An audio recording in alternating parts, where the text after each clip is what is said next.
Kiki Saputri minta maaf soal ucapannya yang ramai, Sule juga karena situasi tak mengenakan. Masalah artis tak mau di roasting, Kiki Saputri meminta maaf kepada Sule karena ucapannya yang berakibat panjang. Sule pun meminta maaf kepada Kiki Saputri atas situasi tak mengenakan yang dihadapi Kiki saat itu. Pernyataan komika Kiki Saputri soal pelawak yang tak mau di roasting berujung panjang.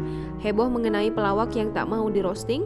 Tanpa menyebut nama, warganet tanpa tedeng aling-aling menuding Sule sebagai pelawak yang dimaksud.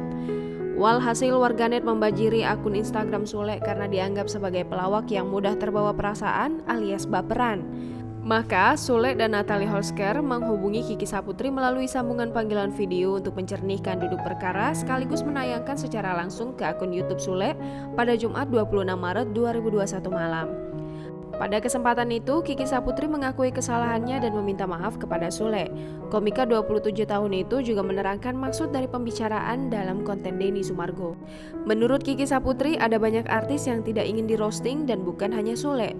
Kiki bilang, gak semua orang yang bersedia di roasting karena roasting harus kesepakatan persetujuan. Tak hanya itu, kata Kiki Saputri, roasting itu tidak mudah, perlu observasi dan perlu persetujuan dari pihak yang bersangkutan. Bahkan, usai wawancaranya dengan Denny Sumargo viral, Kiki Saputri mengaku ada banyak artis yang mengirimkan pesan kepadanya. Pada kesempatan yang sama, Sule juga meminta maaf atas tindakannya waktu itu yang mungkin membuat Kiki tidak nyaman. Menurut Sule, sekalipun pelawak, dirinya hanya manusia biasa yang juga butuh banyak pengalaman untuk belajar.